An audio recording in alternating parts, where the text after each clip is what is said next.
The captain of the militia company at the start of the war was Jeremiah Ingraham, who had commanded the company since 1770.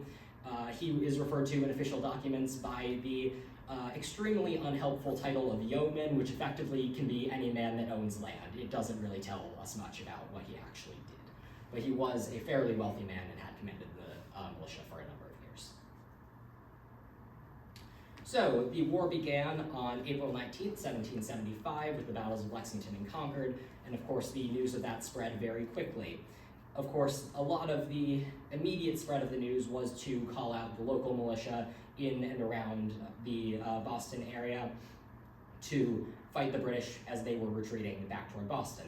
But news also spread much further, and by the end of that day, word had reached Providence that the fighting had begun, and some militia units around the state started to march toward Boston before they were called back just as they were reaching the line of Massachusetts. A couple of days after the battles of Lexington and Concord, the General Assembly met and decided to form what was called the Army of Observation, which was a force of troops who would be sent to Boston to join in the siege. And this army consisted of 3 regiments and was commanded by Brigadier General Nathaniel Greene, who I assume most of you will have heard of, a very beloved figure in Rhode Island history. And the army consisted of 1 regiment from Providence County, 1 regiment from Kent and Kings counties, and 1 regiment from Newport and Bristol counties. The Newport and Bristol regiment was commanded by Colonel Thomas Church, and one of the captains within that regiment was Scion Martindale, who was a resident of Bristol. Captain Martindale was originally from Newport, but in 1758, he married a woman named Sarah Peck and moved to Bristol. He was a sea captain by occupation, and during the siege of Boston, he did leave his command of the infantry to command a naval vessel, one of the first American naval vessels of the war, called the Washington, and that ship was very quickly captured, and Captain Martindale was sent to England to be dealt with by the British authorities. Many Bristol men continued to serve throughout the siege of Boston. Their original enlistment expired at the end of 1775, but at least a few of them did re-enlist, including one man named Hezekiah Salisbury, who re-enlisted and then went on to serve in the New York campaign, which we'll talk about in a little bit. And then in terms of more local concerns, in the fall of 1775, there were, as the British were being besieged by what was now the Continental Army around Boston, they had a hard time getting supplies that they needed, they had a hard time getting food, so they sent a force of British naval ships down to the Narragansett Bay area who were sailing around trying to round up food for the troops in Boston. And those ships did, in October 1775, come to Bristol. The ships were commanded by Captain James Wallace, and Wallace demanded a massive amount of sheep and cows, and the town simply could not provide that. Bristol was not an agricultural town, so since his demands were not met, Wallace's ships fired on the town. This is what's known as the bombing of Bristol. There wasn't much damage done by the fire from the ships, although multiple houses were struck by cannonballs. And in response to early alarms like this, the militia would have been started to be called out more regularly. They probably would have been drilling more and just trying to make sure they were ready for if there was another threat to Bristol. So in 1776 rather, the war continued to expand in scope. In March 1776, the British forces abandoned Boston and sailed to Halifax, Nova Scotia, and the Washington's army then moved south to New York, where the next phase of the war would begin. Closer to home in Rhode Island, there were regular deployments of local militias from all around the colony to guard Newport, because Newport was the commercial center of the state at the time, or the colony, and the militia from Bristol were heavily involved in those militia deployments as they were not too far from Newport. So there was a fort that was posted to guard Newport Harbor. That fort was called Fort Liberty on Goat Island, and Bristol's militia were regularly deployed to shifts of guard duty at Fort Liberty. The Bristol Train of Artillery was also created at this time in January 1776. I assume you all have heard of the Bristol Train of Artillery. They were not an officially independent organization at the beginning. They were created as a sort of semi-independent section of the regular militia company, with the members of the Train of Artillery just being drawn from the regular militia company. They didn't become their own independent organization until the 1790s.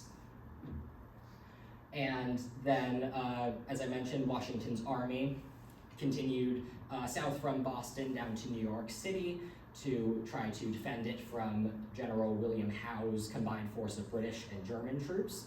And they suffered a major defeat at the Battle of Long Island in August 1776, and Washington needed reinforcements from all over the place, including from Rhode Island, and one of the Rhode Island regiments that was sent to help Washington in New York was commanded by Colonel Christopher Lippett, and there were a large number of people from Bristol serving in Christopher Lippett's regiment. Among them were the quartermaster of the regiment, Benjamin Bourne, and also one of the captains, Loring Peck. And there were a large number of people from Bristol in Loring Peck's company, along with the drummer of the company, Nelson Miller, who was from Warren, but then he moved to Bristol after the war. So he was not yet a Bristolian, but he would eventually become one. So one of the members of Loring Peck's company was a sergeant named John Smith, who was from Bristol, and he wrote a very interesting diary of his journey with Loring Peck's company to New York to take part in the campaign with Washington's army in the fall of 1776. So the Battle of Long Island happened in August 1776, but Loring Peck's company didn't start their journey until early September. They started in Bristol, went to Newport, and then from there they were going to go across Narragansett Bay and then march from there to New York. So they got in the boat in Newport. They didn't bring any fresh water with them, which was, as it turned out, not the greatest thing. They didn't have a very strong wind pushing them across Narragansett Bay, so by the time they got to the western side, it was 2 o'clock in the morning, and these men were very dehydrated, and presumably not doing the best mentally either after all of that. So their captain, Loring Peck, was not present with them at this time. They were being commanded by the third in command of their company, Ensign Joseph Reed. And Ensign Reed decided that he would cheer up his men by going to the local tavern and buying rum for all of them. So Joseph Reed bought rum for his men. They were just somewhere around the shore drinking it when another more senior officer came over to them and told them that they actually needed to return to Newport immediately. So they all dropped what they were doing, dropped the rum, and all piled back into the boat. And to quote John Smith, they did this without thinking to take any fresh water on board. You may remember that I mentioned on the way across the bay the first time, they didn't have a very strong wind pushing them across. Now the wind is against them. They do not have any fresh water. The only food they have is raw pork and ship's biscuits, which you may know better by their more modern name, hardtack, which is bread that has been baked multiple times to get rid of all of the moisture from it. The journey across Narragansett Bay back to Newport took an entire day. And as the boat was passing by Connecticut Island, where Jamestown is, some of the men decided that they had had enough of this no water nonsense and tied their canteens around their necks, jumped out of the boat, swam over to the island, filled up their canteens, got back in the water, and swam back out to the boat, which was presumably moving very slowly this entire time. They eventually made it back to Newport, where when they reached the dock, their captain, Loring Peck, got into the boat, and they pushed off again immediately without even getting out of the boat. And they went to Goat Island in Newport Harbor, where they were then going to garrison Fort Liberty. They all got out of the boat, got into their formation, and then just had to stand there, once again not being allowed to get any water or do anything else until their company officers had discussed the accommodations of the troops with the officers from the fort. And All of this was without even getting outside of line of sight of Narragansett Bay. They then actually properly set out about a week later, got in another boat, had a much less eventful trip across the bay, and then started marching. Loring Peck, being a senior captain of the regiment, was in command of 4 companies on their march to New York, and he rode out on his horse ahead of them to visit all of the taverns along their marching route to tell them not to sell rum to any of his soldiers. So they eventually made it to Washington's camp, which was then at Harlem, and then participated in the full campaign that they would then go on, retreating through New Jersey and then into Pennsylvania. Loring Peck's company and Christopher Lippett's regiment did not take part in the crossing of the Delaware River. They stayed on the Pennsylvania side, and the entire regiment was disbanded at the beginning of 1777, and the troops returned home. And then, going back in time a slight bit, one interesting thing that John Smith mentions in his diary is that while the American troops are in close proximity to the British lines in the New York area, there are British soldiers who are deserting and then coming over to the American lines, and they are giving reports about what they think the British plans are. And they're hearing their officers talk about wanting to capture Newport. And of course, this must have been a very big deal to the Rhode Islanders who were present in the army, because Newport is the largest settlement, the most important part of the state at that time. And then in early December, as all of the men with Christopher Lippett's regiment are still down in New Jersey, a group of British ships commanded by Commodore Sir Peter Parker were seen off of Block Island. This was just after there had been a meeting of the General Assembly in Newport, so this was very frightening. And as soon as the ships approached, the militia garrison at Fort Liberty abandoned Newport. All of the militia forces completely left the island, and the British took it completely unopposed. There realistically wasn't anything that the Rhode Island militia could have done to resist the British Army and Navy trying to take Newport. So then, this led to a major problem for people living in Bristol, because Bristol is also a port town that is very close to Newport. So with the British, a large force of British soldiers and British Royal Navy ships in Newport, that is very threatening to the people here. So the militia were called out with the alarm that Newport had been taken. They were now on duty, and they would remain on active service for almost 3 years. So since the militia consisted of all of the able-bodied men of the town, you realistically cannot have them away from their normal lives and work for 3 years. So the system that they had was that half of the men would be serving at any given time, guarding the fortifications that would be built in Bristol and patrolling along the shoreline, generally keeping watch, making sure there was always someone to defend the town, and the other half would be at home doing whatever they normally would, and then at the end of the month they would switch off, so that each individual man would serve every other month. And the company, the militia company, which was by then commanded by Captain Stephen Smith, since there was only one company, they did have to divide all of the officers and non-commissioned officers so that the company would either be commanded by Captain Smith or one of the junior officers, the ensign or lieutenant, depending on individual circumstances. In 1777,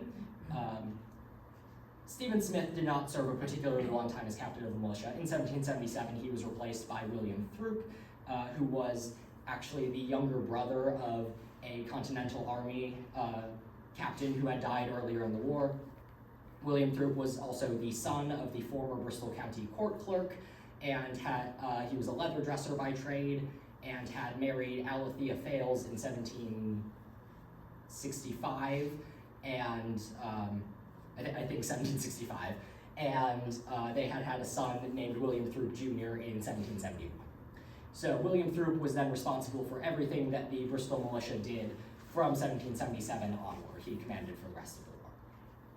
The first major action to take place under his command was an expedition which was led by Major General Joseph Spencer who was a Continental Army officer from Connecticut who had been placed in charge of all of the forces in Rhode Island. Joseph Spencer wanted to gather a large army in Tiverton to try to force the British garrison out of Newport. So this attempt took place in October 1777, where there was a large force of militia along with some state troops who gathered in Tiverton, and they assembled a large fleet of boats to try to cross over to Portsmouth and then go down to Newport and take the island. The men who would be manning the boats were a company of boatmen commanded by an officer named Major Nathan Monroe. Within his company, Major Nathan Monroe was originally from Bristol, though he lived in Rhode at the time of the war. Within his company, there were some other Bristolians, including Joseph Monroe and Nathan Monroe II. Nathan Monroe II was not the son of Major Nathan Monroe. He was the son of a different Nathan Monroe, and Joseph Monroe was his brother. So you have Major Nathan Monroe, who is commanding the boat company, and then an unrelated Nathan Monroe II, who is within his company. Joseph Monroe actually saw his first militia service in 1777 at the age of 15 years old. Officially, you would have to be 16 years old to be required to serve in the militia, but Joseph was sent as a substitute for his father, Nathan Monroe, not the major or his older brother, the other one. Joseph Monroe did his first militia service at 15 years old in 1777, and then continued the every other month service in place of his father, and then he served in Joseph Spencer's expedition as a member of the boat company. So he would have been one of the ones responsible for getting the troops onto the island. Although, as it happened, the weather in October 1777 was not very good. There was a lot of rain and wind. So this had one effect of this was to sort of demoralize the American troops. They didn't have proper housing. They just had tents, and a lot of those blew down in the wind, and they were soaked. And as often happens in military camps, also there was a lot of sickness spreading. There was a lot of desertion, including 2 men from the Bristol Militia Company who deserted during the expedition. And then a lot of, as the month dragged on, a lot of enlistment terms expired and people went home. So at the end of the month, the expedition was completely called off without ever having landed any significant force of troops on the island. And then immediately after that, with all of the Bristol militiamen returning home, they then had to once again immediately return to their monthly rotations of 1 month on, 1 month off, 1 month on, 1 month off. So there really was no rest for them at all during this time. So as all of this was going on, the war was still going on. The main part of the war was still going on elsewhere in New York, New Jersey, Pennsylvania. And Rhode Island had 2 regiments of Continental troops who were serving with George Washington at all times. So the 1st regiment was commanded by Colonel Christopher Greene, who was a distant cousin of General Nathaniel Greene, and the 2nd regiment was commanded by Israel Angel. And both of these regiments saw a lot of very interesting service, including in 1777 at the Battle of Red Bank, which was just outside of Philadelphia. There were a couple of forts that were held by the Continental Army, and their goal was to continue to hold these forts as a way to block British ships from getting into and out of Philadelphia.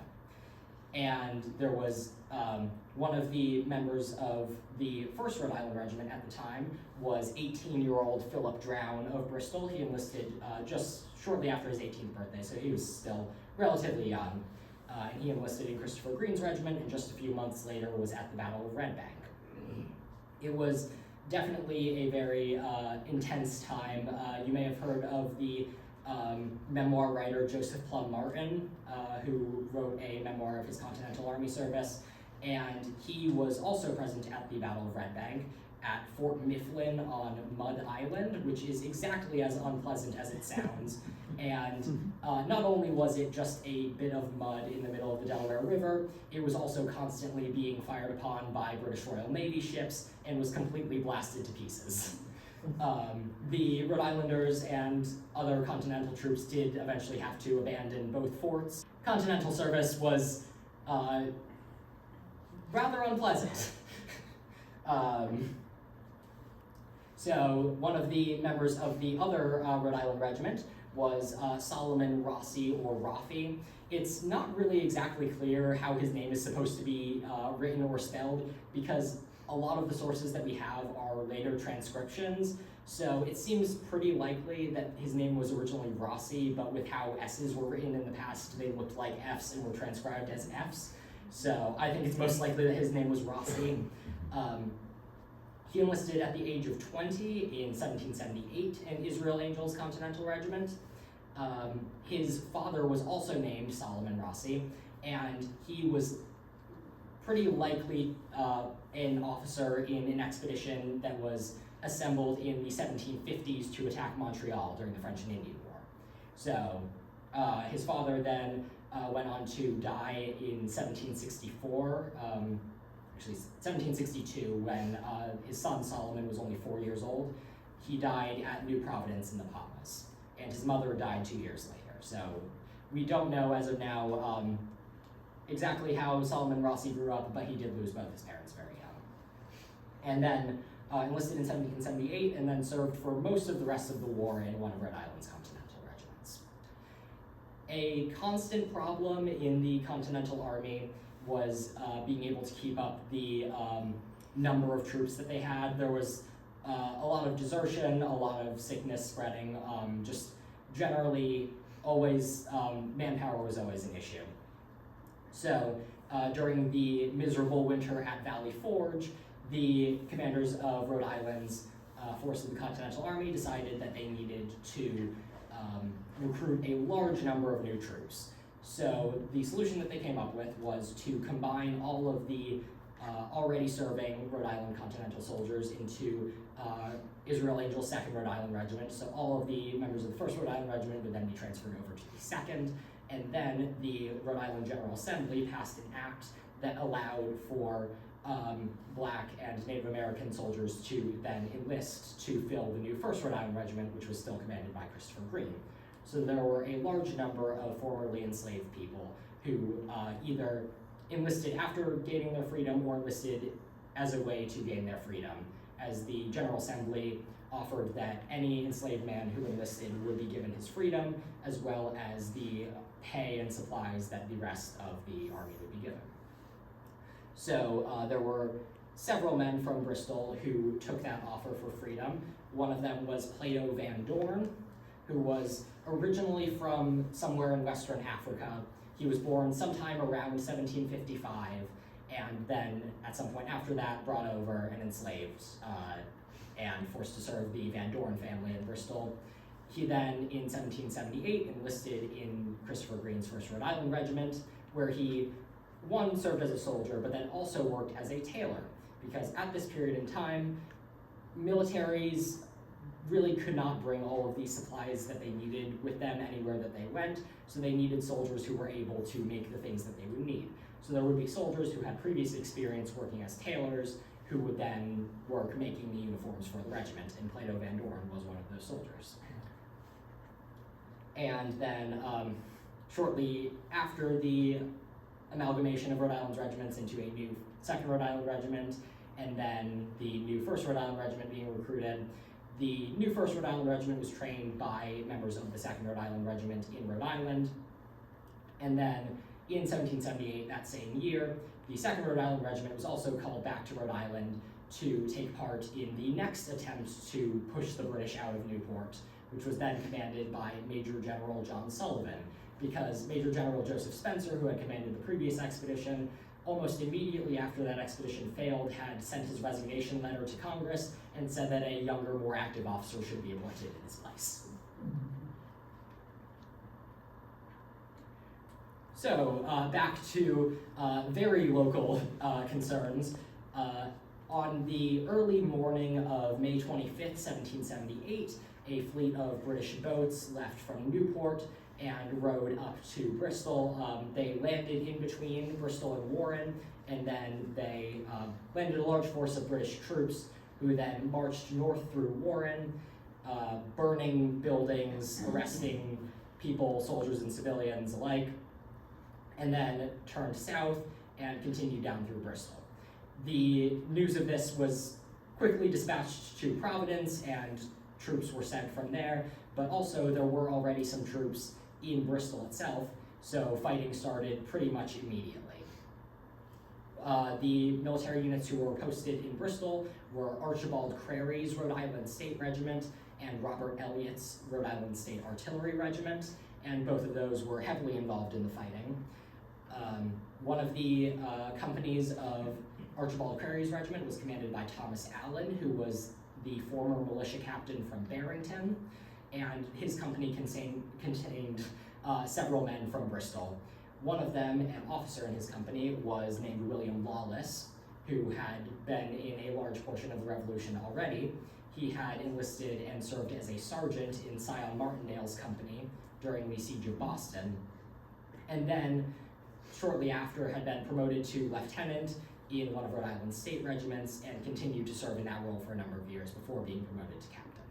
And his company was present and engaged at the burning of Bristol, and they reported the loss of a musket, cartridge box, a couple of blankets, and some clothing. One of the people who was captured by the British during this raid was Scion Martindale. He had been captured previously during the Siege of Boston when he had been captaining a Navy ship. He had then been released, sent back to America, been promoted to the rank of major and placed in charge of some fortifications in Bristol, and then he was sort of scooped up as one of the many who were taken during the raid on Bristol in 1778. He later again was released and went on to command a privateer ship, which I'll talk a little bit more about in a bit. But yes, there were a large number of buildings burned, including St. Michael's Church on Hope Street, and a large number of people taken, and it was a very, I'm sure, very scary time to be around here. So, not too long after that, there was the next attempt by American forces to push the British out of Newport. This was the 1778 Rhode Island campaign, commanded by Major General John Sullivan, and the goal of this campaign was to cooperate with a fleet of French ships who had just been sent. This was the first operation in which the French and American troops cooperated together in war, and there was the French fleet, and there were a large number of continental troops, and then state and militia troops from all over New England. The French fleet helping out with the invasion didn't really go according to plan because there was a large storm while the French were sailing out to meet a British relief fleet, so both the British and French fleets were severely damaged and both had to sail away to get repairs elsewhere, and the fighting was left to the people on the island. So the force of American troops landed very early in the month of August. It included the largest number of people from Bristol to serve in any action of the war, because there were people from Bristol serving in the continental troops, in the state troops, and also the entire Bristol militia company served at one point or another during the campaign. So Sullivan's troops gradually, they landed on the northern part of the island, took over some British fortifications in Portsmouth, and then gradually moved their way south. One of the issues with militia service at this time is it was for very short periods of time, so even though the campaign wasn't super long, the enlistments or the drafts of the militia did expire as the campaign was going on, so they did have to quickly be replaced by the other half of the militia. So most of the members of the militia served for part, but not all, of the campaign. one member of the militia who did serve for all of the campaign was Joseph Monroe, who was now 16 years old. He was now legally allowed to be drafted for the militia. But he was still serving in the place of his father as his substitute during the first draft of the militia. His father's name got pulled out, Joseph was sent in his place. And then the first draft went home, the second draft were called, Joseph was in the second draft, so he just stayed where he was. Most of the people who we know were present during the campaign we know of for the second draft of militia. That did include the Captain William Throop, who served for the last 10 days of the campaign.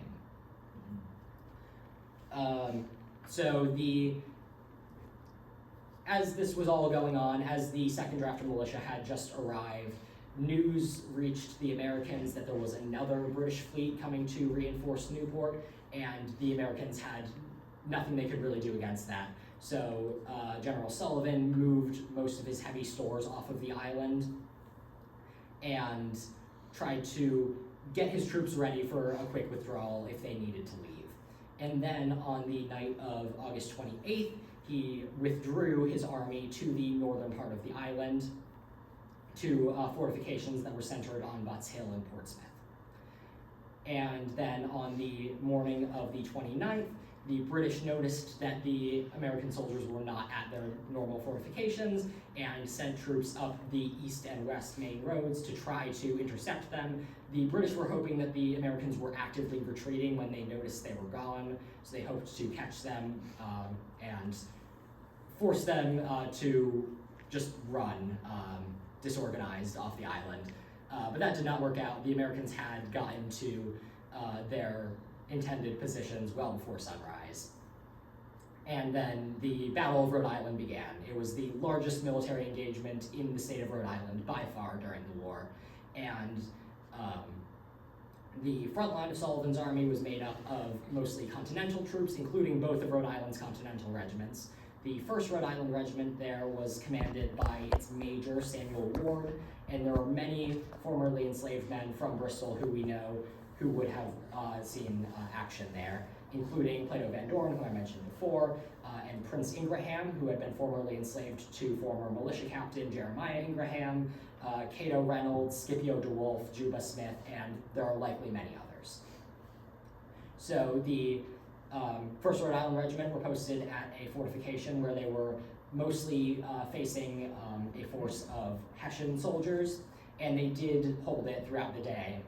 And then the battle ended at sunset. The British made their camp on an opposing set of hills. The next day was fairly quiet, and then that night Sullivan's troops evacuated from the island. So the second expedition, though they had managed to land troops and almost made it to Newport, they still did not succeed in their original goal. The militia then once again went back to their regular work, and a lot of the Continental troops who had been sent to Rhode Island to take part in Sullivan's expedition did remain within the Bristol area well into the next year. The Marquis de Lafayette, who was not present at the battle, did return to Bristol just after the battle and spent some time in the home of Joseph Reynolds, who was the father of Bristol's militia lieutenant. And then there was a heavy military presence in Bristol well into the next year, and the militia went back to their regular monthly patrols because the British were still in Newport. In 1779, the militia continued to patrol. As I said, it was almost 3 years of continuous service for these men. When they submitted pension applications in the 19th century, a lot of them did report at least 18 months of service, which would have been half of that time. And it was definitely a lot. As all of this militia service was still going on, as I mentioned, there were also privateer ships sailing all around this area, trying to capture any sort of British vessels they thought they could take. And one of the captains of these privateer ships was Syon Martindale of Bristol. He commanded a privateer boat called the Bradford, which was named after Deputy Governor William Bradford. William Bradford was officially the Major General of the militia of Rhode Island for a little while at the start of the war, and his son also was a major in the Continental Army and was an aide-de-camp to Major General Charles Lee. So Simon Martindale's crew did also include at least one other Bristolian named Samuel Royal Payne, who had served as a private during the Rhode Island campaign with the local militia. So he did a lot of service around the local area of Bristol. And then finally, in the fall of 1779, the British did decide to leave Newport, and the militia could finally relax somewhat for the first time in almost 3 years. So in 1780, a new French fleet arrived and took up residence in Newport. There were now a lot of French soldiers all around who were much more welcome than the British soldiers. The militia were still occasionally deployed to help assist the French soldiers and just make sure things were going well, but they didn't have to keep as close an eye on everything that was going on because there was a friendly army right there. The last major deployment of the Bristol militia during the war was in 1781, when the French were loading up their ships to help George Washington's army defeat Lord Cornwallis's army at Yorktown. The Bristol militia were deployed to Newport one last time to help them load their supplies onto their ships.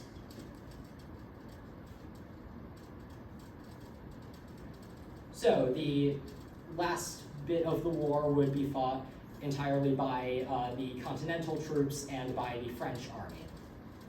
The militia were done. They still were probably called out occasionally, but they didn't really have much active or particularly trying service for the remainder of the war.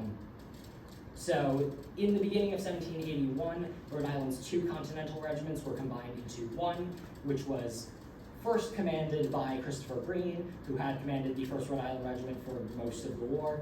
But then in the spring of 1781, while they were encamped in New York, Christopher Green was killed along with many other members of the regiment at a Loyalist raid, and he was replaced by the Lieutenant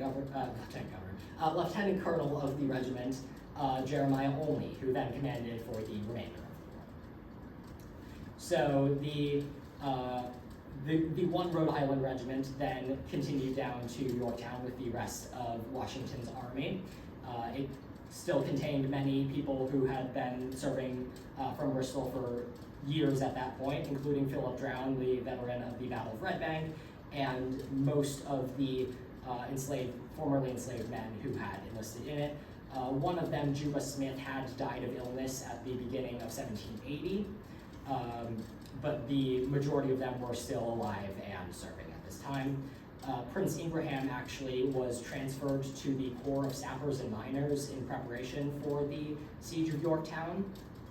The sappers and miners were the ones who would be responsible for building the siege fortifications that would be surrounding Yorktown, so they needed a lot of men who would be able to dig trenches and other things like that, and Prince Ingraham was one of those men.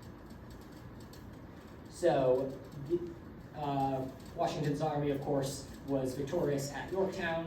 The Rhode Island troops were heavily involved in storming one of the British redoubts later on in the siege.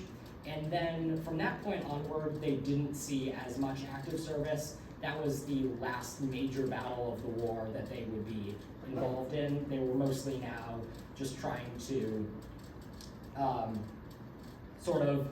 get rid of any last bits of British troops that would be around and make sure there weren't any loyalist militia activity that might be troublesome and anything like that. And the continental service of these men did still continue into 1783, and multiple Bristol men even enlisted during this time.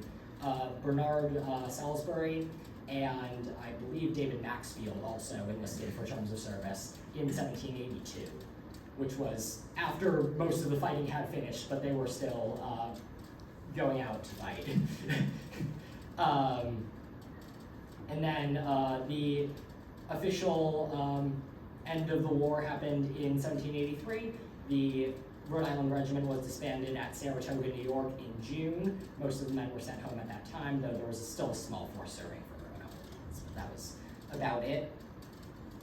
And then after that, the war was over for Bristol. They were part of the United States of America, and they were free. So, what happened to some of these people later in life? So, Captain William Throop, who commanded the Bristol militia, continued to live in Bristol his entire life, and he died at the age of 78 in 1817. As I'm sure you all know, the DeWolfs, who had been involved in the war on their Uncle Simeon Potter's privateer ships, they then went on to be the wealthiest citizens of the town through their involvement in the slave trade. The most prominent one of the family, the most wealthy one of the family, was James DeWolf, who, as a young teenager, had been on his uncle's privateer ships. He had been captured and spent some time on a British prison ship, and after the war, he did go on to be very involved in the slave trade. He had multiple Cuban sugar and coffee plantations, and was also, for a time, a United States Senator. Also, during the War of 1812, many veterans of the Revolution, including James DeWolf, were then owners of privateer ships that would then go out to raid British shipping. A lot of Bristol's veterans did end up in other parts of the country after the war. Several of them ended up in upstate New York, including Captain Loring Peck, who had served during the New York campaign, and at least one ended up in Vermont. There were also several veterans from elsewhere who had not been from Bristol, but then decided to move to Bristol after the war was over, including, I mentioned at the very beginning, Nelson Miller, who was originally from Warren. He moved to Bristol in the early 19th century, and many, many others from Massachusetts and sometimes even farther. One of the issues that comes up with this research is that for a lot of these people, a lot of the very interesting people that I would love to learn more about, there just isn't a lot of information available. This is particularly a problem with those members of the 1st Rhode Island Regiment who had been formerly enslaved. There isn't really much of any information about them besides the details of their military service. So it's been really hard to find anything about their lives and what happened to them. And then Joseph Monroe, who had been in the war at the age of 15 and had served in Spencer's expedition and the Battle of Rhode Island. He went on to work as a cooper. He got married, had several children, and lived to the age of 87, dying in 1849. And as far as we know right now, he was the last surviving Revolutionary War to have lived in Bristol. So, the impact of the Revolution. Of course, for a town that was so close to a lot of major events going on in the Revolution, the war would have had a major effect on the day-to-day lives of the people living here. But since, to quote one member of the Bristol militia, every man was a soldier, the impact of the war on the later prospects of the veterans was not very large. They mostly just continued doing what they likely would have otherwise did.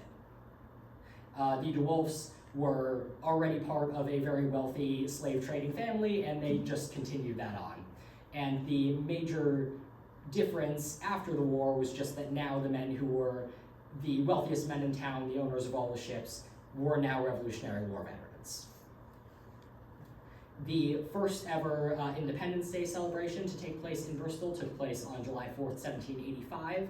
It was organized by the Reverend Henry White, who is often referred to as Parson White, who was himself a Revolutionary War veteran, originally from Massachusetts, so he was one of the later arrivals, later Bristolians. And of course that tradition has continued to this day with the Bristol 4th of July Parade, which is the longest running annual Independence Day celebration in the country.